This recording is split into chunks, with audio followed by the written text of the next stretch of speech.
विश्वानि देव सवितर्दुरितानि परासुव यद्भद्रं तन्मे आसुव।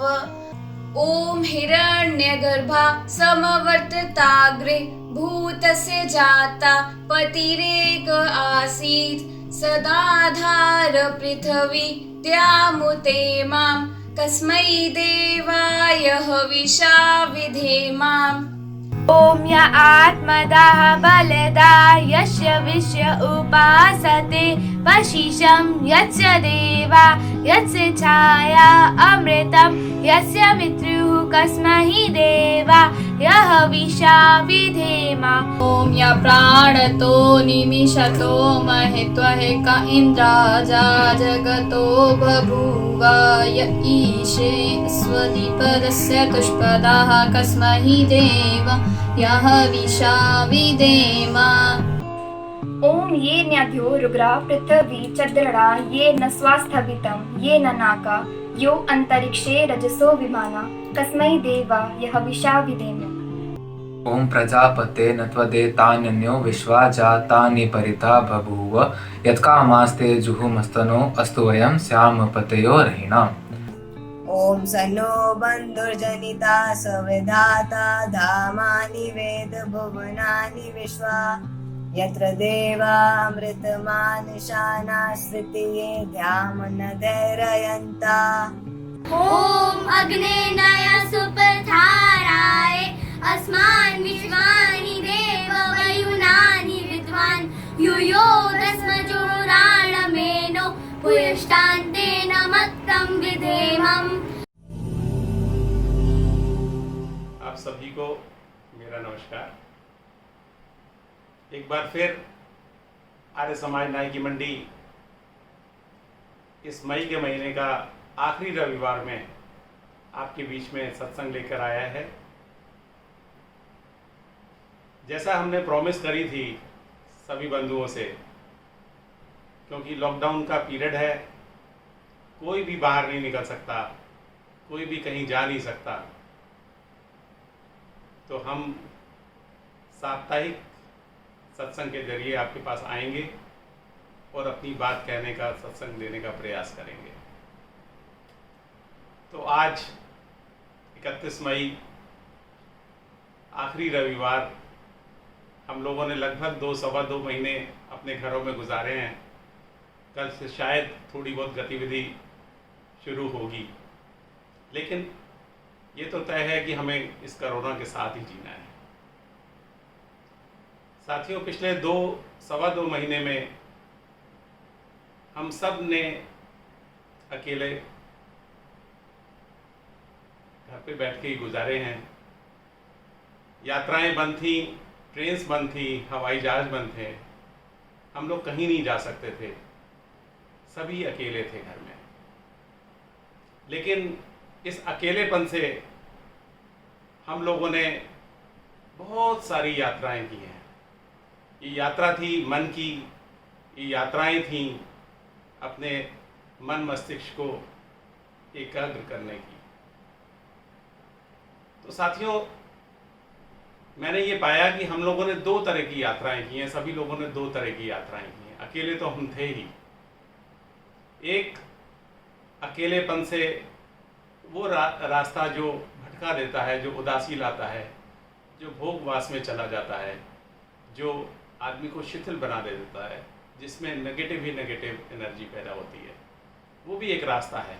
और बहुत सारे लोगों ने वो भी चुना होगा, निश्चित रूप से चुना होगा। और जो दूसरा रास्ता था, इस एकांत से, अकेलेपन से एकांत की यात्रा का, वो बड़ा सुखद और आनंद देने वाला यात्रा थी। इसमें आनंद था, ईश्वर की याद थी और ईश्वर से जुड़ाव था। आदमी ने अपने मन के अंदर की यात्रा की थी। तो मैं समझता हूँ साथियों कि आदमी 2 ही तरह की यात्राएं कर पाता है जीवन भर। पहले तरह की यात्रा मैंने बताई कि अकेलेपन से वो उस ओर जाना चाहता है जहाँ भोग विलासता है, जहाँ आदमी पतन की ओर जाता है, नीचे की ओर जाता है। आपने देखा होगा, पानी जब हम कहीं भी किसी भी सतह में होता है, नीचे जाना बहुत आसान है, बहुत आसान है, बहुत आसान है। उसी तरह से हम नीचे बहते चले जाते हैं और उस स्थान पर जाना चाहते हैं जहाँ हमारी विवेक शक्ति भी शून्य हो जाए। ये भी हमारे को पहचान ना हो कि हम मनुष्य योनि में हैं, हम पशु योनि में जाना चाहते हैं। क्योंकि निश्चित बात यह है कि पशु योनि ऐसी योनि है जिसमें विवेक शक्ति शून्य है। उसे तो ये भी नहीं मालूम कि वो अकेला है, दुकेला है, परेशान है, कहाँ पर है। तो हम वहाँ भी जाना चाहते हैं, हम लोग वहाँ भी अपना पथ भूलना चाहते हैं। और दूसरी यात्रा जो अकेलेपन से एकांत की यात्रा है, बड़ा सुखद अनुभव कराती है, ईश्वर से जोड़ने की प्रेरणा देती है। तो हम लोगों ने, मुझे उम्मीद है कि आर्यों ने तो दूसरी तरह की यात्रा करी होगी और बड़े सुखद तरीके से ये समय बिताया होगा, जो एकदम हम घर में एकांत थे। और यही हमारा भी प्रयास रहा कि सत्संग देने का प्रयास करें, लोगों के घर में हम लोग एक ऐसा कार्यक्रम प्रस्तुत करें कि मन में भटकाव ना हो, मन में इधर उधर की बातें ना हो। इस पूरे 2 महीने में जितनी शायद मैंने अपने जीवन में बातें नहीं की होंगी, उतना आर्य बंधुओं से आपसे बातें करने का मौका मिला। लोगों ने बहुत सराहा, सत्संग सुना, खासकर बुजुर्गों ने, माताओं ने, देवियों ने जब मुझसे ये कहा कि इस तरह का सत्संग होते रहना चाहिए, तो हमारे को बहुत बल मिला। तो एक यात्रा हमने शुरू की थी।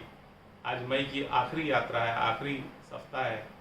तो मासिक सत्संग तो हम तब तक करते रहेंगे जब तक आर्य समाज में हम यात्रा नहीं कर पाएंगे, अपने आर्य समाज मंदिर में नहीं पहुंच पाएंगे। ये तो हम प्रॉमिस के साथ कह ही सकते हैं कि हमारा मासिक सत्संग तो चलता रहेगा। आज के कार्यक्रम में मैंने बहुत बंधुओं से कहा था कि भजन भेजो, अच्छे अच्छे हमारे यहाँ भजनी हैं, अच्छे अच्छे सब लोगों के घरों में कुछ ना कुछ ऐसा है जो एक बहुत ही अच्छी विचार देता है, या बहुत अच्छा सत्संग देता है, या बहुत अच्छे भजन देता है। तो इसी क्रम में आज मनीषा अरोड़ा जी का एक भजन होगा, उन्होंने आज ही मुझे भेजा है। बड़ा प्यारा भजन है, ईश्वर में किस तरह से लीन होना है, या ईश्वर हमसे क्या बातें कर रहा है ऐसे समय में जब हम अकेले बैठे हैं। पिछले से पिछले हफ्ते शायद अनुज आर्य को आपने सुना था, बड़ा अच्छा कोरोना पे बोले थे और काफ़ी लोगों ने सराहा था। तो अनुज जो हमारे आर्य समाज नायकी मंडी के मंत्री भी हैं, उन्होंने एक बार फिर से एक उद्बोधन हमारे को दिया है। इसके बाद आप वो सुनेंगे। तो पहले भजन मनीषा अरोड़ा का, उसके बाद एक प्रवचन अनुज का, उसके बाद माता मिथिलेश आर्य का भी एक सुंदर सा भजन आपके बीच में प्रस्तुत होगा। और कार्यक्रम की श्रृंखला को हम और आगे बढ़ाएंगे। तब तक आप इस भजन का और इस प्रवचन का आनंद लीजिए। नमस्ते। आज मैं आपके सामने जो भजन प्रस्तुत कर रही हूँ, उसमें भक्त नहीं, भगवान हमसे कुछ कह रहे हैं। मंदिर मस्जिद ढूंढे ढूंढे गुरुद्वारे में, क्यों ढूंढे ना मुझको मन के चौबारे में।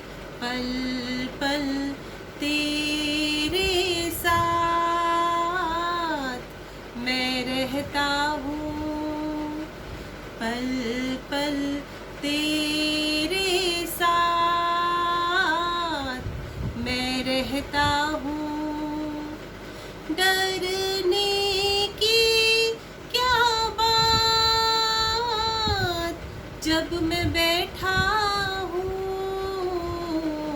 पल पल तेरे साथ मैं रहता हूँ। तूफान के आगे तेरा दिल घबराता है, मैं साथ हूँ तेरे, तू भूल जाता है। जब आँख तेरी भरती है, दिल मेरा रोता है। मेरे आंसू का कतरा तेरी आँख में होता है। जब दुख में हो बेटा तो बाप भी रोता है। पल पल तेरे रहता हूँ। संघर्ष है जीवन, संघर्ष किए जा तू, सुख दुख दो पहलू है, मस्ती में जिए जा तू। क्यों हारता तू ऐसे हालातों के आगे, तेरा हौसला बन के जब मैं चलता आगे। मैं भी तो नहीं सोता जो तू रतियां जागे, पल पल तेरे साथ मैं रहता हूँ, पल पल तेरे साथ मैं रहता हूँ। ये दौर बीतेगा, नया दौर आएगा, कांटों की राहों पर चलना आ जाएगा। है रात काली तो दिन भी उग जाएगा, विश्वास रख मुझ पे रास्ता मिल जाएगा। जीवन की पहेली को तू खुद सुलझाएगा, पल पल तेरे साथ मैं रहता हूँ, पल पल तेरे साथ मैं रहता हूँ। डरने की क्या बात जब मैं बैठा हूँ, पल पल तेरे साथ मैं रहता हूँ। धन्यवाद। नमस्ते, आप सभी को नमस्ते मित्रों। मैं अनुज आर्य, मंत्री नाई की मंडी आर्य समाज, आप लोगों के समक्ष अपने कुछ विचारों को प्रस्तुत करना चाहता हूँ। मित्रों, पिछले वीडियो में मैंने अपने कुछ विचार प्रस्तुत किए थे, जिसमें कोरोना से संबंधित जो हम लोगों के सामने जो परिस्थितियाँ उत्पन्न हुई हैं आज मानव समाज के सामने, संपूर्ण मानव समाज के सामने। देखिए, एक बीमारी ने मानव समाज को, मैं ये समझता हूँ कि मानव समाज के रूप में सोचने के लिए बाध्य किया है। आज तक संपूर्ण मानव समाज पूरे विश्व में कई भावों में विभक्त रहा है। जैसे कि हम अगर देखें धार्मिक क्षेत्र में, तो हम सोचते हैं कि हम हिंदू हैं, हम मुसलमान हैं, हम सिख हैं, हम ईसाई हैं, हम बौद्ध हैं, हम जैन हैं। इस प्रकार के विभागों में मनुष्य विभक्त रहा है। और दूसरे स्तर पर अगर हम देखें राजनीतिक रूप में, तो राजनीतिक रूप में और आर्थिक रूप में अगर देखें तो अमेरिका एक अपनी अलग साम्राज्य के रूप में, एक अधिकारवादी विस्तार के रूप में अपने आप को रखता है। चीन है, जापान है, फ्रांस है, जो भारत, जो विश्व के विकसित देश हैं, जो सबसे शक्तिशाली देश हैं, उनका भाव, उनका स्वभाव अपना एक अलग स्तर पर होता है। और जो विकासशील देश हैं, उनका स्वभाव एक अलग स्तर पर होता है। तो देखिए मित्रों, हम अपने जीवन में कई स्तरों पर विभक्त रहे हैं, सामाजिक स्तर पर भी, राजनीतिक स्तर पर भी, आर्थिक स्तर पर भी, और मनुष्यगत अपने स्तरों पर भी, जो धार्मिक स्तर, सामाजिक स्तर है, उन सब स्तरों पर भी। चाहे हम आस्तिक हों, चाहे हम नास्तिक हों, हम किसी भी मत को मानने वाले हों, चाहे हम किसी भी देश में रहने वाले हों, हमने अपने आप को अपनी सीमाओं में, अपनी संकुचित सीमाओं में जकड़ रखा था। अपनी संकुचित सीमाएं कैसी कि अगर हम हिंदू हैं तो हम ये सोचते थे कि केवल हिंदुओं का विकास होना या हिंदुओं की रक्षा होना या हिंदुओं के बारे में अच्छे से अच्छा सोचना, यही हमारा कर्तव्य था। अगर हम मुसलमान हैं तो हम ये सोचते हैं कि मुसलमानों के बारे में अच्छे से अच्छा सोचना, उनके बारे में उनका किस प्रकार से विस्तार हो सकता है, उनकी सुरक्षा किस प्रकार से हो सकती है, ऐसा सोचना ही हमारा कर्तव्य है। या हम अगर अमेरिका में रहते हैं तो अगर हम अमेरिकावादी हैं तो हम ये सोचते हैं कि अमेरिका का विस्तार किस प्रकार से, अमेरिका का साम्राज्य या अमेरिका का प्रभुत्व किस प्रकार से सारे विश्व में हमारा फैला है। तो इस प्रकार की जब सोच, हम एक दूसरे के ऊपर अपने प्रभुत्व को कायम करने की सोच, एक दूसरे से अपने आप को सुपीरियर समझने की सोच, इस प्रकार की कई संकीर्ण संकुचित भावनाओं से हमने अपने आप को घेर रखा था। लेकिन मित्रों, जब से ये कोरोना महामारी फैली हुई है, तब से हम ये देख रहे हैं कि विश्व में एक प्रकार की एक सामंजस्य स्थापित और एक मनुष्यता के स्तर पर जाकर सोचने की अपने आप को कोशिश कर रहा है। देखिए, जब इस महामारी ने अपना फैलाव किया है तो इसने किसी भी धर्म को, किसी जाति को, किसी देश को, किसी भी प्रकार से इसने कोई भेद नहीं किया। इस बीमारी ने किसी भी प्रकार से ना तो अमेरिका वालों को छोड़ा कि भाई तुम बहुत श्रेष्ठ हो, तुम्हारा दुनिया में साम्राज्य है, तुमसे ज्यादा वैज्ञानिक उन्नति में, सामाजिक उन्नति में, आर्थिक उन्नति में आज तक कोई देश ही पैदा नहीं हो पाया, तो भाई अमेरिका वालों तुम्हें छोड़ दिया जा रहा है। ऐसा तो नहीं हुआ। सबसे ज्यादा त्रासदी अमेरिका में मचाई है इस समय तक कोरोना ने, सबसे ज्यादा त्रासदी यूरोप में ही मचाई है अभी तक कोरोना ने। तो इसी प्रकार से अगर आप देखेंगे तो किसी काले को, किसी गोरे को, किसी अमीर को, किसी गरीब को, किसी हिंदू को, किसी मुसलमान को, आप चाहे किसी भी वर्ग भेद को मानने वाले हों, किसी भी प्रकार से कुछ भी आप मानने वाले हों, आपके मानने या ना मानने का कोई भी असर इस बीमारी के फैलाव पर कोई भी किसी भी प्रकार से नहीं पड़ा। मित्रों, इस बीमारी ने संपूर्ण मानव जाति को एक प्रकार से अपने चंगुल में ले लिया है। तो क्या हमें, जब हम इंसान हैं, जब मैं बिल्कुल वैसा ही हूं जैसा अमेरिका में कोई व्यक्ति है, मैं बिल्कुल वैसा ही हूं जैसा अफ्रीका में कोई व्यक्ति है, मैं बिल्कुल वैसा ही हूं जैसा कोई एक मुसलमान है, मैं बिल्कुल वैसा ही हूं जैसा कोई एक आस्तिक है, मैं बिल्कुल वैसा ही हूं जैसा कोई एक नास्तिक है, अगर मेरे और उनके अंदर ये समानता है, सारी मनुष्य जाति वास्तव में एक जैसी है, उसकी आंतरिक संरचना एक जैसी है, उसके मन की संरचना एक जैसी है, उसके बुद्धि की संरचना एक जैसी है, उसका कार्य व्यवहार करने की जो क्षमता है, जो उसकी कार्य प्रणाली है, वो लगभग सब एक जैसी है, तो फिर हम क्यों इतने सारे वर्ग भेदों में बंधे हुए हैं? हम ये क्यों समझते हैं कि अगर हम अमेरिका में रहते हैं तो हम कोई बहुत उच्च स्तर को प्राप्त हो गए हैं, अगर हम कहीं बहुत भारत के किसी निम्न राज्य में रहते हैं, कहीं उड़ीसा में, कहीं पश्चिम बंगाल के किसी अन्य ऐसे बिल्कुल बीहड़ में रहते हैं, तो हम ये सोचते हैं कि हम बिल्कुल ही दबे कुचले हैं या हमारे पास कोई भी किसी प्रकार की कोई शक्ति नहीं है। मित्रों, परमात्मा ने सारी मनुष्य जाति को बिल्कुल एक ही संरचना से संरचित किया है। मित्रों, जाति किसे कहते हैं?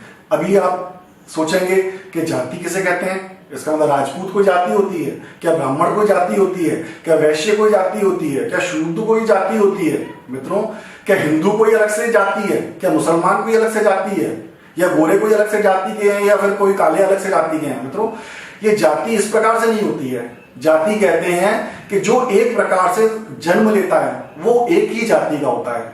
मित्रों, हमारे दर्शन शास्त्र में एक सूत्र आया है, समान प्रवसात्मिका सजाति, मतलब जो समान रूप से प्रसव लेते हैं, जो एक प्रकार से जन्म लेते हैं, वो एक जाति के कहलाते हैं। तो सारे मनुष्य एक ही प्रकार से जन्म लेते हैं, चाहे वो अमेरिका के हों, चाहे वो भारत के हों, और चाहे वो किसी भी दुनिया के किसी विभाग के हों। जब वो एक प्रकार से जन्म ले रहे हैं तो वो केवल और केवल मानव जाति के ही कहलाएंगे। तो मित्रों, हमको अपनी संकीर्ण भावनाओं से, इन भावनाओं से आज उबरने की बहुत आवश्यकता है कि आज हम ये सोचें कि हम कहीं बहुत उच्च हैं और हमसे कहीं कोई बहुत निम्न लोग हैं। हमको अपनी उच्चता को बनाए रखना है, हमको उन निम्न लोगों का ध्यान नहीं करना है। मित्रों, या फिर हमारी सोचने की, समझने की कार्य प्रणाली, या हमारा धर्म, या हमारी सामाजिक संरचना, या हमारी सामाजिक हैसियत कोई बहुत अच्छी है या बहुत बड़ी चीज है और ऐसा दूसरों के पास नहीं है, और हमें अपनी उस संरचना को और अपनी उस सोच को ही कायम रखना है, और हमें अन्य मानव समाज के हिसाब से, उस हिसाब से हिल मिल कर नहीं रहना, या हमें वसुधैव कुटुंबकम की भावना का उस प्रकार से ध्यान नहीं रखना है। मित्रों, सारे संसार को जब एक बीमारी एक प्रकार से अपनी जकड़ में जकड़ सकती है, तो क्या सारे संसार को एक विचार कि सारे संसार का मनुष्य एक है, सारे संसार के मनुष्यों का परमपिता परमात्मा भी एक है, उसके बनाए हुए सांसारिक नियम भी एक हैं, उसके बनाए हुए सारे जितने भी क्रियाकलाप हैं सब एक हैं, तो क्या हम अपने अंदर वो एकता की विचारधारा, अपने अंदर वो एक ऐसी विचारधारा कि जो हमको उन्नति के मार्ग पर ले जाए, हम आगे ही आगे बढ़ें, हम पीछे ना अपने आप को देख पाएं, क्या इस प्रकार की विचारधारा के प्रति जाने का हमें विचार करना नहीं चाहिए?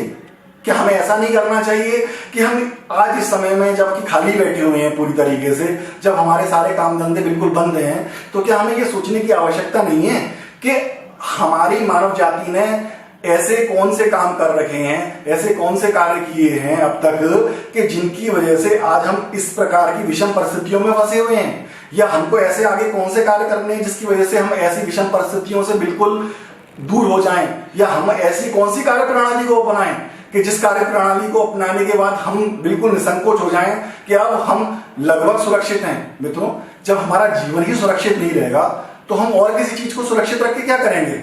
अगर हम बहुत बड़ी बड़ी बिल्डिंग बना लें, बहुत पैसे को एकत्रित कर लें, अपना बहुत साम्राज्य इकट्ठा कर लें, लेकिन अगर हमारा जीवन इस प्रकार से 1 मिनट में खत्म हो जाए, लाखों लोगों की जिंदगी एक प्रकार से इसी प्रकार से खत्म हो जाए, तो उस पैसे का हम क्या करेंगे?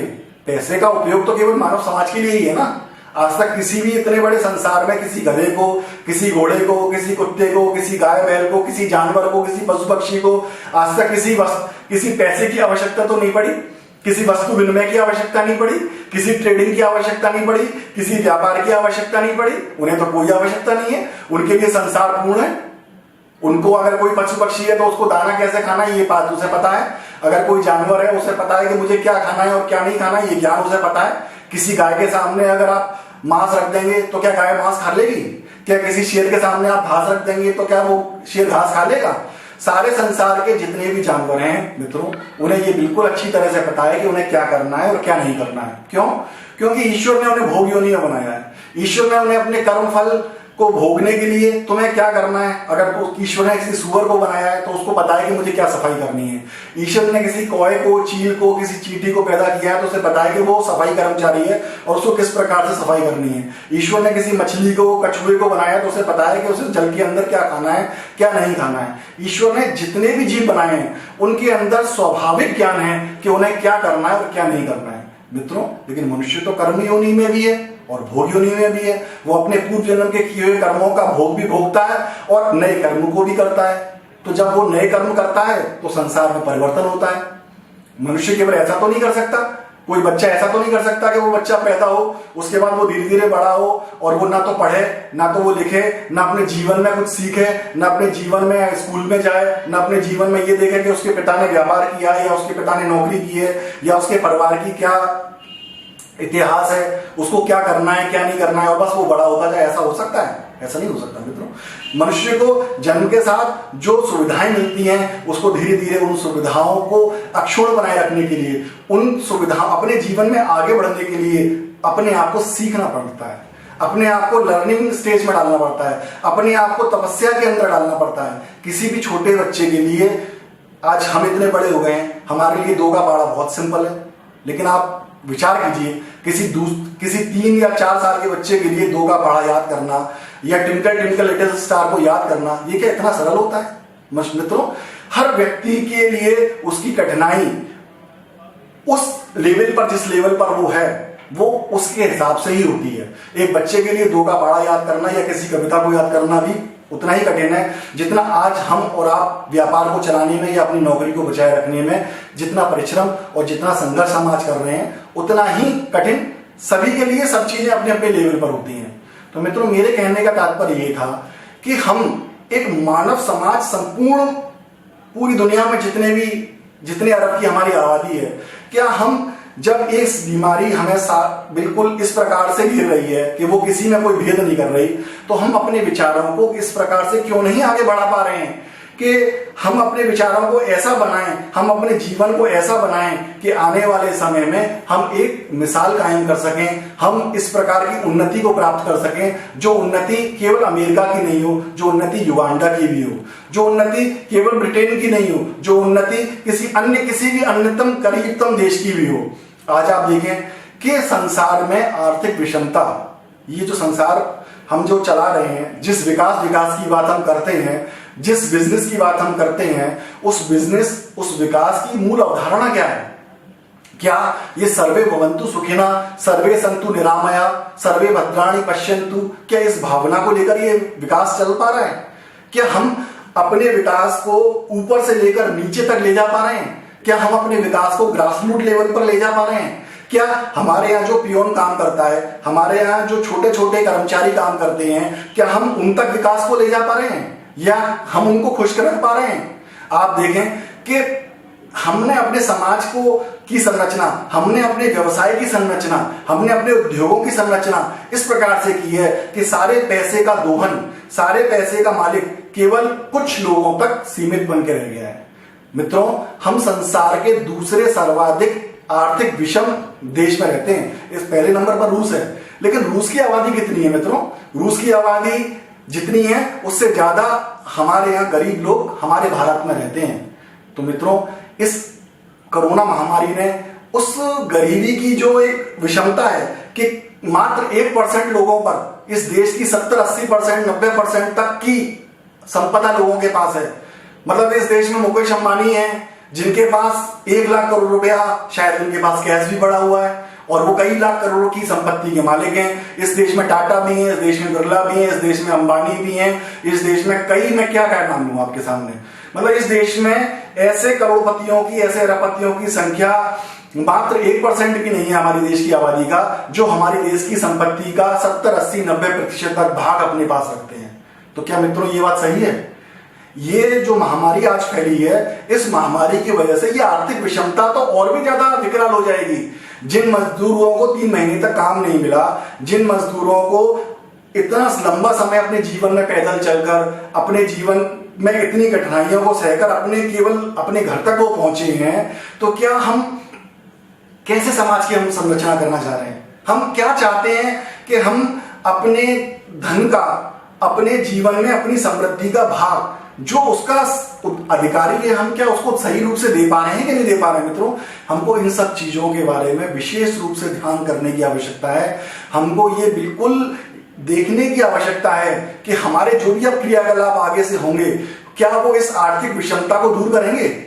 क्या वो इस जो हमने गैप बनाया हुआ है कि एक आदमी 10,000 रुपए महीना कमाने के लिए अपनी एड़ी चोटी का पूरे महीने जोर लगाता है, तब 10,000 रुपए कमा पाता है, और एक आदमी अपने उच्च शिखर पर बैठा हुआ है, वो करोड़ों रुपया पता नहीं किस प्रकार से अपनी, चाहे राजनीतिक शक्ति के माध्यम से या साठगांठ के माध्यम से, उसने अब सारा पैसा अपनी तरफ खींच रखा है। तो मित्रों, हमको ये कोशिश करनी चाहिए कि हम अपनी आर्थिक विकास की संरचना को इस प्रकार से बनाएं कि वो अधिक से अधिक लोगों को सुख देने वाली हो, अधिक से अधिक लोगों को संपत्ति देने वाली हो। हमारे यहाँ अधिक से अधिक लोग ऐसे हों जो अपने जीवन में अपनी बेसिक नीड्स के लिए किसी के ऊपर कम से कम आश्रित तो ना हो। हम अपने जीवन में इस प्रकार से अपनी व्यवस्थाओं का निर्माण करेंगे कि अगर हम सर्वे भवन्तु सुखिनः, यानी कि हम सबको सुख लें, सबको साथ लेकर चलें, संगच्छत्वम जो वेद की भावना है, संवदत्वम जो वेद की भावना है, अगर हम उसके पालन के प्रति अपने आप को ध्यान रखेंगे, अब आगे से, अब तक तो जो हम कर चुके हैं वो हम कर चुके हैं, हम उसको लौटा नहीं सकते हैं जो भी हम कर चुके हैं, लेकिन आगे से अगर हम ये ध्यान करेंगे कि हमको इस प्रकार से अपने जीवन को आगे लेकर जाना है, हमको वेद के निर्देश के अनुसार सर्वे भवन्तु सुखिनः की भावना के हिसाब से अपना काम करना है, हमको संपूर्ण विश्व में, संपूर्ण मानव जाति को, संपूर्ण जितने भी सारे लोग हैं उनको एक प्रकार से लेकर चलना है। उनके बारे में हमें बिल्कुल ऐसे ही सोचना है जैसे हम अपने बारे में सोचते हैं। हमें उसी प्रकार से किसी भी व्यक्ति के बारे में, चाहे हमने कितने भी वर्ग भेद अपने जीवन में ले लिए हो, चाहे हम अपने आप को कितना ही कट्टर हिंदू, कितना ही कट्टर मुसलमान, कितना ही कट्टर अमेरिकावादी, कितना ही कट्टर भारतवादी समझते हो, लेकिन इन कट्टरताओं से ऊपर उठकर जो मानवता की बात है, जो ईश्वर ने हमारे को वेदवाणी दी है और हम सबको ये बताया था कि मनोर्भव जन्या दैत्यम जन्म, कि हे मनुष्यों, तुम अपने अंदर मनुष्यता की भावना को पैदा करो और स्वयं मनुष्य तो बनो ही, लेकिन समाज में ऐसे ही लोग, ऐसे ही विचारों का आदान प्रदान अपने आप के अंदर बढ़ाओ कि जो मनुष्यता को बढ़ाने वाले हों, जो ऐसे विचारों को बढ़ाने वाले हों, जो सारी संपत्ति, सारा धन, सारा ऐश्वर्य, सारा सुख केवल अपने तक सीमित करने वाले ना हो, जो अपनी संपत्ति, अपने धन, अपने ऐश्वर्य को बांट कर खाने वाले हों। मित्रों, वेद में तमाम हमें आदेश और निर्देश दिए गए हैं। उन आदेश और निर्देशों में तमाम ऐसे निर्देश हैं जो हमारे दैनंदिन जीवन के रूप में कि हमें किस प्रकार से रहना है, किस प्रकार से आचार विचार करना है, कैसा व्यवहार सामने वाले के साथ करना है, इन सब के बारे में स्पष्ट निर्देशित किया गया है। वेद कहता है कि जो बांट कर खाता है वो पुण्य करता है और जो अकेला खाता है वो पाप कमाता है। तो मित्रों, हम इस विचार को अपने जीवन के हर भाग पर अगर लागू करेंगे, हमारे पास जो ज्ञान है वो ज्ञान हम सबको बांटे, हमारे पास जो धन है हम उसका सही रूप से वितरण करेंगे, वो किस प्रकार से सही रूप से हमारे समाज के सभी वर्गों तक पहुंचे, ये देखने का हमारा काम है। अगर हमारे पास शारीरिक बल है तो हम अपनी शारीरिक बल से समाज के निम्नतम स्तर के लोगों की किस प्रकार से रक्षा कर सकते हैं, ये देखना भी हमारा काम है। हमारे पास अगर कोई राजनीतिक शक्ति है तो उसे ये देखना हमारा काम है कि उस राजनीतिक शक्ति के रूप से उसको ध्यान में रखते हुए हम कैसे लोगों का अधिक से अधिक लाभ क्या कर सकते हैं। तो मित्रों, हमें अपने समाज को इस रूप में ढालना है कि हम एक होकर, पूरी मानव जाति एक होकर ये सोचे कि आज अगर ऐसी परिस्थिति आई है, आज हमारे सामने अगर इस प्रकार का कोई भी संकट आया है, तो इस संकट से हमें इस प्रकार से वो हमें एक होने का, मित्रों किसी भी बात के कह सकते हैं कि दो रूप होते हैं, एक उसका नेगेटिव रूप होता है, एक उसका पॉजिटिव रूप होता है। तो इसका एक पॉजिटिव रूप अगर हम कोरोना महामारी का एक पॉजिटिव रूप लें तो वो ये हो सकता है कि आज हमें पूरी मानव जाति को उसने केवल एक बात सोचने पर जरूर विवश किया है कि हे मानव, तुमने ऐसे क्या काम किए जिसकी वजह से तुमको ये सजा मिली, अब तुमको ऐसे क्या काम करने हैं कि तुम इस प्रकार से ऐसी बातों को ना करो अपने जीवन में कि आगे से ऐसी परिस्थितियों का सामना तुमको करना पड़े। और अपने जीवन में जितने भी हमने वर्ग भेद पैदा कर रखे हैं, चाहे वो हम विकासशील देश के रूप में, चाहे वो विकसित देश के रूप में, चाहे वो काले के रूप में, चाहे वो गोरे के रूप में, चाहे अमीर के रूप में, चाहे गरीब के रूप में, चाहे हिंदू के रूप में, चाहे मुसलमान के रूप में, हमने जितने वर्ग भेदों से अपने आप को बांध रखा है, उतने वर्ग भेदों से अगर हम अपने आप को दूर कर लेते हैं तो मैं ये समझता हूं कि आने वाला समय हमारे लिए हो सकता है इस समय बड़ा कठिन है और विषमकारी है, हमको बहुत दिक्कतें हो रही हैं, हमको बहुत ही कठिन परिस्थितियों का सामना करना पड़ रहा है। लेकिन जब समय आएगा, जब समय बदलेगा, तो उसके बाद जब नवीन संरचनाओं का निर्माण होगा और लोग अपने अंदर जीवन के अंदर सुधार करेंगे अपने जीवन के अंदर, तो मैं समझता हूं कि कई लोगों को सुख उत्पन्न होना चाहिए। क्योंकि मित्रों, ये महामारी एक प्रकार से सभी को इतना कष्ट देने वाली पैदा हुई है कि इसको वही समझ पा रहा है कि जो अपने अंदर इन चीजों को थोड़ा भी चिंतन करने की स्थिति में है कि हाँ, कि इसका क्या दुष्परिणाम पैदा हो रहा है।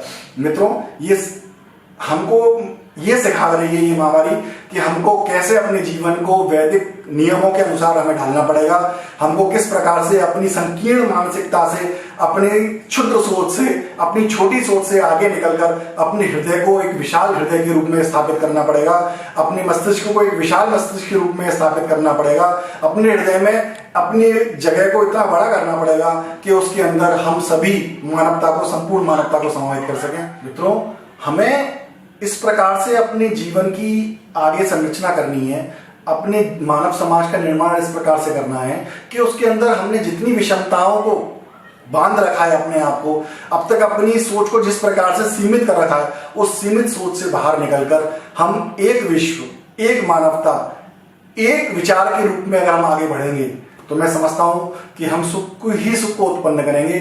जो आर्थिक विषमता, जो सामाजिक विषमता, जो राजनीतिक विषमता, जिन विषमताओं के बारे में हम लोग निरंतर चिंतन और विचार करते हैं, अगर उन विषमताओं को हम दूर करने के लिए कुछ अपना थोड़ा बहुत प्रयास भी करते हैं, तो उस प्रयास के रूप में हम क्या कर सकते हैं, हमें क्या करना चाहिए, ऐसा चिंतन अगर हम करेंगे तो मैं समझता हूं कि हम शांति को, हम सद्भाव को, हम इस जीवन में सुख को उत्पन्न करने वाले होंगे। इन्हीं विचारों के साथ मैं अपनी बात को समाप्त करता हूं। ओम शांति। सबको मेरा नमस्ते।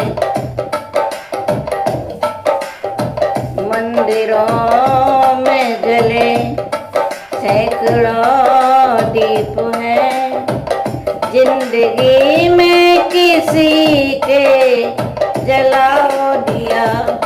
मंदिरों में जले सैकड़ों दीप हैं, जिंदगी में किसी के जलाओ दिया। मंदिरों में जले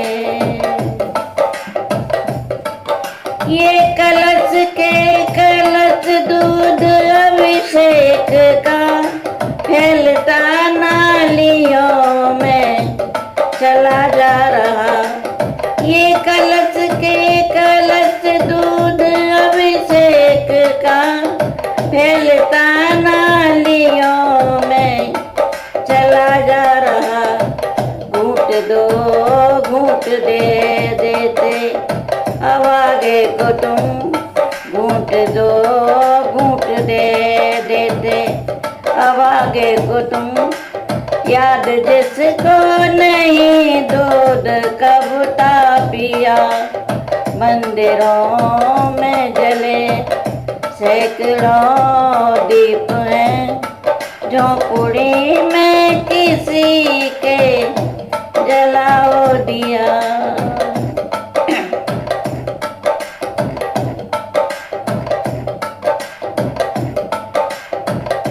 थाल व्यंजन भरे जिनके आगे धरे, वो न सूंघेंगे खाना, बड़ी बात है। थाल व्यंजन भरे जिनके आगे धरे, वो न सूंघेंगे खाना, बड़ी बात है। टूक दो टूक दे देते मासूम को, टूक दो टूक दे देते मासूम को। भूख मिटने को जिसने पानी पिया। मंदिरों में जले सैकड़ों दीप हैं, झोंपड़ी में किसी के जलाओ दिया।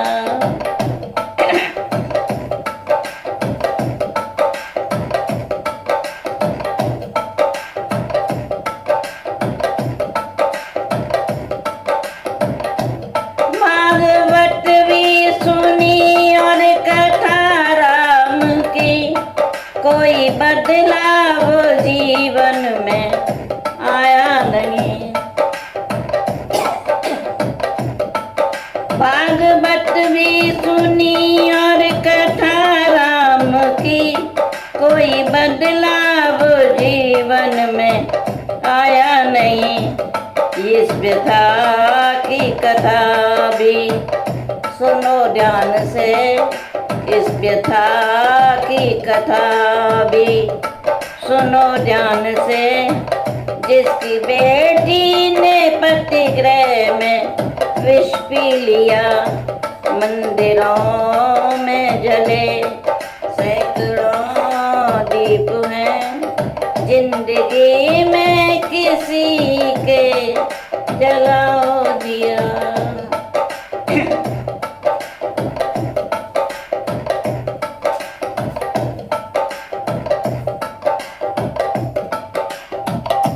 गंगा यमुना की करते रहे आरती, और प्रदूषण भी सारा बहाया वहीं। गंगा यमुना की करते रहे आरती, और प्रदूषण भी सारा बहाया वहीं।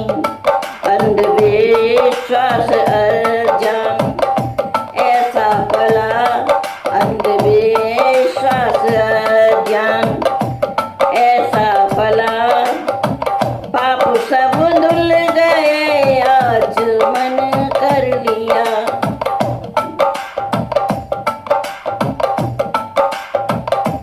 मंदिरों में जले सैकड़ों दीप हैं, झोंपड़ी में किसी के जलाओ दिया।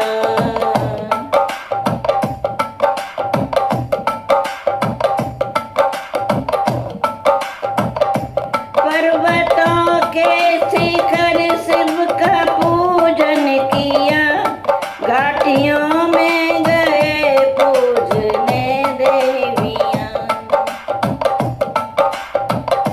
पर्वतों के शिखर शिव का पूजन किया, घाटियों में गए पूजने देवियां। घर के शिव और देवी उपेक्षित रहे, घर के शिव और देवी उपेक्षित रहे। है दुखारी बड़े यौन जाता जिया। मंदिरों में जले सैकड़ों दीप हैं, झोंपड़ी में किसी के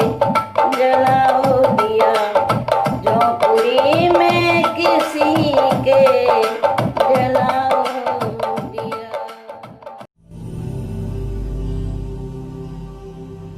अभी अभी आपने माता मिथिलेश जी को सुना। बड़े सुंदर भजन गाती हैं। हमारा आर्य समाज नायकी मंडी उन्हें अक्सर याद करता है और अपने भजनों के माध्यम से वो हमेशा हमारे बीच में रहती हैं। हर मासिक सत्संग में उनका एक ना एक भजन जो हमेशा नया होता है, हमेशा ताजगी देता है, वो आपने सुना। अनुज आर्य को आपने एक बार फिर सुना। पहले भी उन्होंने जब बोला था तो मेरे कई आर्य बंधुओं से बात हुई थी, तो वो बोल रहे थे कि अनुज आर्य में भी वो विशेषता है कि वो एक अच्छा सा बोल सकते हैं और आगे भी बोलते रहे हैं और बोलते रहेंगे। मुझसे बहुत छोटे हैं और मैं बहुत बहुत शुभकामनाएं अनुज आर्य के लिए करता हूं। और हमारे पिछले काफ़ी दिन से जो भी आर्य समाज नायकी मंडी ने प्रयास किए, उनका एक भरपूर सहयोग रहता है।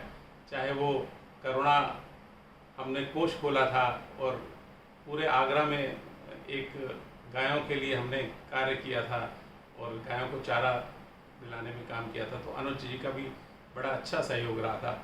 और गुरुकुल की व्यवस्था में भी वो हर समय प्रयत्नशील रहते हैं, आगे रहते हैं। आपने एक भजन मनीषा अरोड़ा जी की से सुना।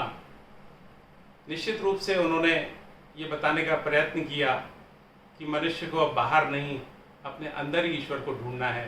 वो अंदर ही बैठा हुआ है, उसे बहुत ज़्यादा प्रयत्न करने की ज़रूरत नहीं, बस एक अकेलेपन से एकांत की ओर जाना है। वो ईश्वर तो वहीं बैठा है। कबीरदास जी ने भी अपने शब्दों में बहुत अच्छा सा दोहा लिखा था इसी संदर्भ में। कस्तूरी कुंडली बसे मृग ढूंढे बनवाए, ऐसे घटघट राम है दुनिया देखे नाहे। बहुत पुराना दोहा कबीरदास जी का एक अच्छा सा संकेत देता है कि ईश्वर है कहाँ और हम ढूंढ कहाँ रहे हैं। हम उसे साकार की ओर देख रहे हैं, दरअसल तो है तो निराकार ही ना। तो कबीरदास जी का ये दोहा और मनीषा जी का भजन एक ही संकेत कर रहे हैं कि ये लंबी चौड़ी दौड़ भाग कहीं भी नहीं थी, सिर्फ और सिर्फ एक दर्शन था उस निराकार से जुड़ने का। एक सार्थक प्रयास करना चाहिए उस निराकार तक पहुंचने का। साकार को छोड़कर उस निराकार से जुड़ जाओ। यही महर्षि दयानंद का भी संकेत था, जो दुनिया को अब मानना पड़ेगा, क्योंकि बहुत समय गुजारा है हमने इस कोरोना में, बहुत कुछ इससे सीखा है। प्रकृति ने बहुत कुछ संदेश दिया है। अब आगे के कार्यक्रम के लिए मैं आचार्य विष्णुमित्र जी को, जो पहले भी बोल चुके हैं हमारे बीच में, बिजनौर से हैं, बहुत अच्छी शैली में ईश्वर से जुड़ी हुई बातें करते हैं, मैं आचार्य विष्णु जी को बुलाऊंगा। इसके बाद हम शांति पाठ करेंगे और आज का कार्यक्रम यहीं पर ही समाप्त करते हैं। नमस्ते।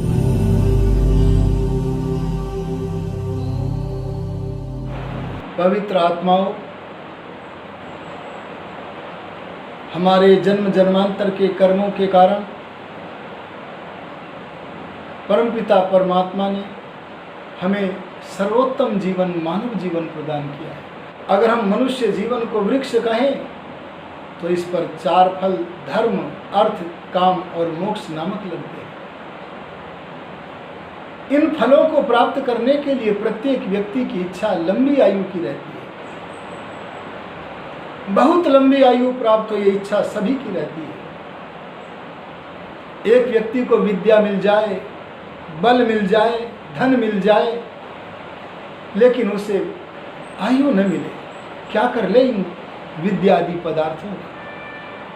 इसलिए धरती पर सबसे बड़ा अगर कोई धन है तो उस धन का नाम है आयु का धन। हमने आयु को बढ़ाने के बहुत सारे उपायों को सुना है। वेद ने कहा जीवेम शरदः शतम्, इतना ही नहीं, अपितु वेद कहता भूयश्च शरदः शतात्, हम 100 वर्षों से भी ज्यादा जीवे। ऋषिदान वेद का भाष्य करते हुए कहते हैं, मनुष्य युक्ति से लंबी आयु को बढ़ाने का प्रयत्न करे तो 400 वर्ष की आयु भी, अरे ऋषियों की आयु भी प्राप्त कर सकता है। वेद का मंत्र कहता है अस्वप्नेन कृणुत दीर्घमायु। ए मानव, तो अपने जीवन में से स्वप्न की अवस्था को निकाल दे, अपने जीवन को स्वप्न रहित कर दे, अस्वप्न अवस्था को निर्मित कर ले तो लंबी आयु को प्राप्त करेगा। बंधुओं, हमारे जीवन की एक अवस्था है जागृत अवस्था। इस जागृत अवस्था में शरीर जगता है, इंद्रियां, आँख नाक कान आदि भी जगते हैं और मन भी जगता है। आत्मा के सब सेवक जग करके काम करते हैं, प्राण देवता भी जगता है। कर्म करते करते जब शरीर में थकावट हो जाती है तब शरीर के अंगों को विश्राम देने के लिए एक अवस्था आती है, उस अवस्था का नाम है सुषुप्ति अवस्था। जागृत अवस्था यदि काम करने के लिए है तो सुषुप्ति अवस्था थके हुए अंगों को विश्राम देने के लिए। सुषुप्ति अवस्था में शरीर सो जाता है, इंद्रियां भी सो जाती हैं, नासिका आदि सब सो जाते हैं। हाँ, नासिका में प्राण देवता की परिक्रमा चलती रहती है, लेकिन जो घ्राणेन्द्रिय है वो सो जाता है। यदि हम सोए हुए व्यक्ति की नासिका के समक्ष 1 घंटे तक गुलाब का पुष्प लगाएं और 1 घंटे के बाद वहाँ से हटाकर कहीं पृथक कर दें और उठने पर उससे पूछे, कहो जी कौन से फूल का गंध ग्रहण किया, तब वह कहेगा मेरी इंद्रिय तो सोया हुआ था, मुझे नहीं पता मैंने कौन से फूल के गंध को ग्रहण किया है। विदित हुआ कि नासिका आदि सारी ज्ञानेंद्रियां सो रही हैं, कर्मेंद्रियां सो रही हैं, मन भी सो रहा, बस प्राण देवता की शरीर में परिक्रमा चल रही है। जागृत अवस्था कर्म करने के लिए है तो सुषुप्ति अवस्था थके हुए अंगों को विश्राम देने के लिए। लेकिन हमारी न्यूनता के कारण एक तीसरी अवस्था और आ जाती है। वो अवस्था न तो मनुष्य को काम ही करने देती है और न विश्राम ही करने देती है। उस दुष्ट अवस्था का नाम है स्वप्न अवस्था। स्वप्न अवस्था रजोगुणी मन की चंचल अवस्था का नाम है, जिसमें व्यक्ति चित्र के बाद चित्र, चित्र के बाद चित्र देखा करता है, चलचित्र चलते रहते हैं। रजोगुणी मन, जब हम खाट पर रात्रि में सो जाते हैं तब शरीर सो गया, इंद्रियां सो गई, लेकिन रजोगुण से चंचल मन इंद्रियों को कहता है, ए इंद्रियों रूप दिखाओ, शब्द सुनाओ, लेकिन ये कहाँ से सुनाएं। तब इंद्रियों को मन कहता है, रजोगुणी चंचल मन जो एक पल को भी टिक नहीं पा रहा है, वो मन कहता है तुम सोई रहो इंद्रियों। हम अंदर के पन्ने पढ़ लेते हैं, अंदर में चित्त में इस जन्म के या पिछले जन्म जन्मांतर के संस्कारों के पन्नों को उलट पुलट करके कोई अंश कहीं का, कोई अंश कहीं का, अर्थात कहीं का ईंट कहीं का रोड़ा, भानुमति ने कुनबा जोड़ा, ऐसे कल्पनाचार्य बन करके महान भवन खड़ा कर लेता है अपनी कल्पना का। ये रात्रि में सोता है तो चित्र पर चित्र, ये चंचल मन रात्रि में सोने नहीं देता। और दिन में जब हम जगते हैं तब भी स्वप्न लेते हैं कि नहीं। एक जिज्ञासु ने पूछा, हम स्वप्न रात्रि में लेते हैं कि जगते हुए लेते हैं।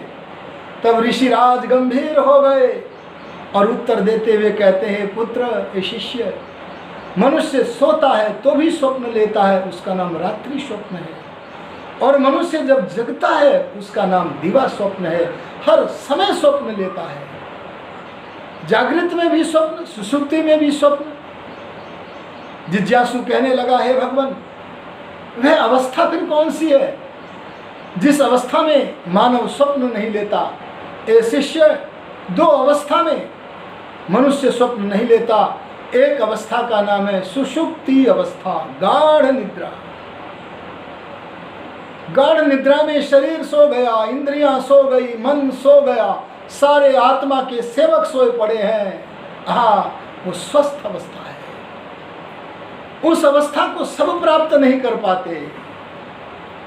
संसार दशा में अधिकतर समय रहने वाले लोग, उन लोगों का मनोरथ यह नहीं बन पाता कि मैं गाढ़ निद्रा को प्राप्त कर सकूं। यह गाढ़ निद्रा तो योगियों की वस्तु है। जब वे 4-5 घंटे सोते हैं और सो करके उठते हैं, तब उनके मुख से सहसा वाक्य निकलता है, अहम सुखम ऐस्वाप्सम, आहा मैं बड़े सुख से सोया, एक आनंद के साथ सोया।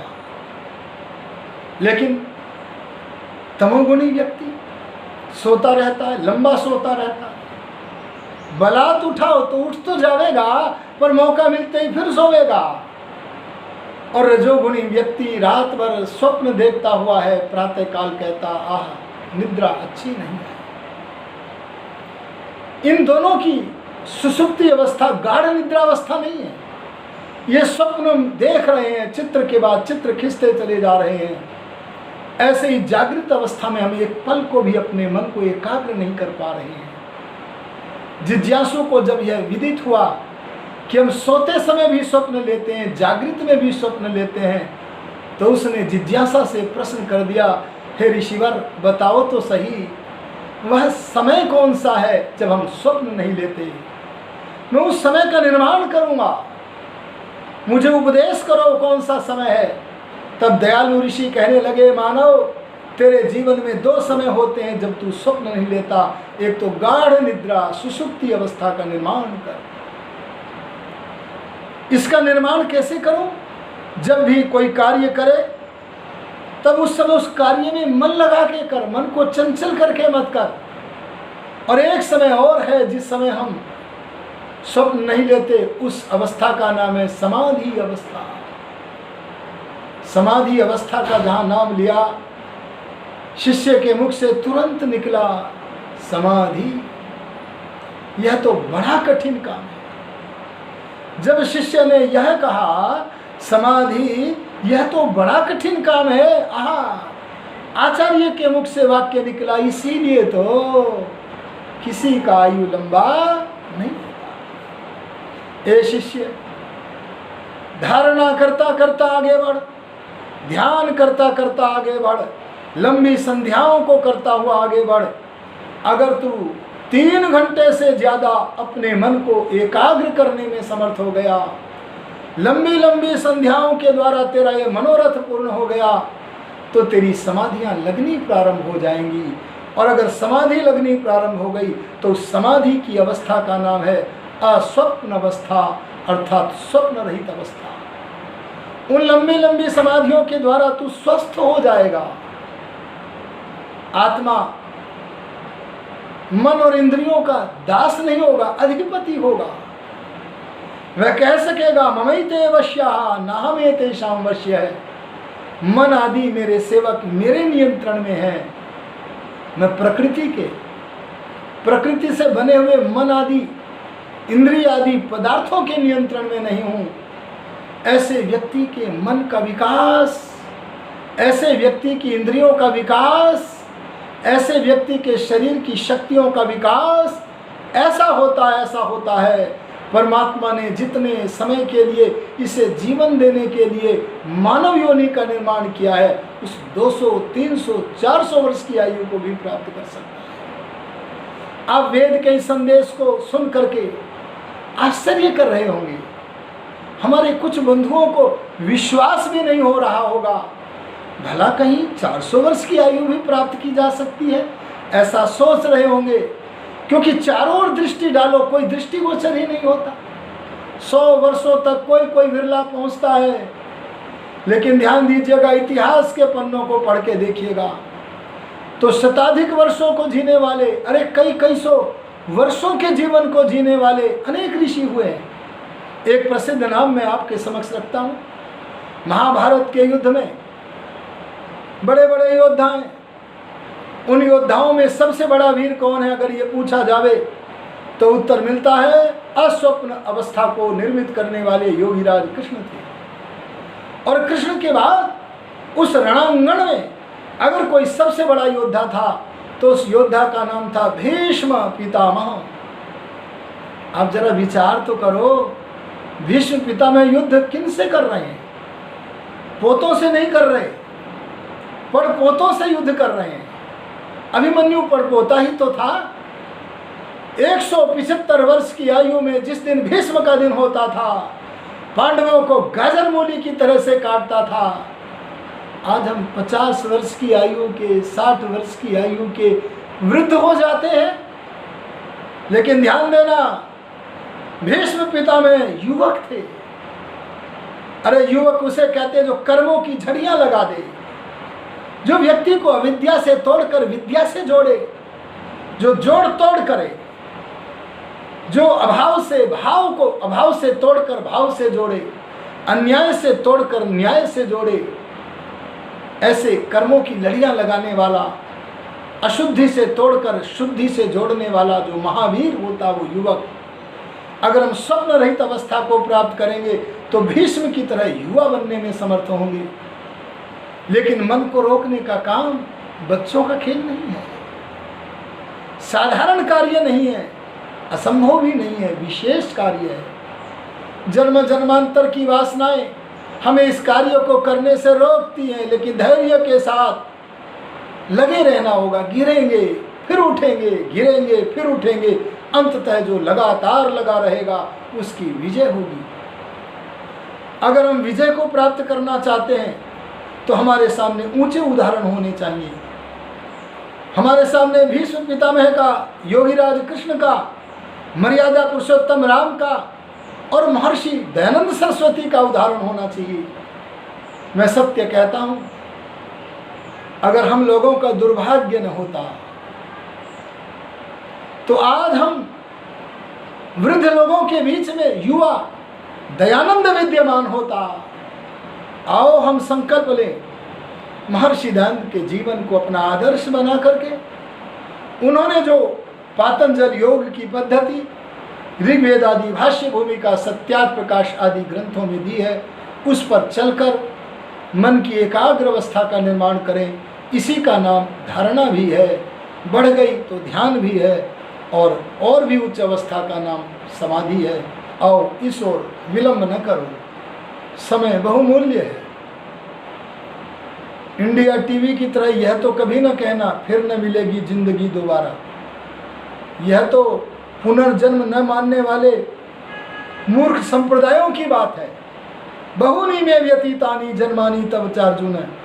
कृष्ण के इस वाक्य को याद रखना, वेद की पुनर्जन्म की मान्यता को याद रखना, पर स्मरण रखना जीवन बहुमूल्य है, इसे विनष्ट नहीं करना है। आओ अपने जीवन के लक्ष्य की ओर बढ़ें। इन्हीं शब्दों के साथ अब के वक्तव्य को विराम देता हूँ। ओम शांति शांति शांति।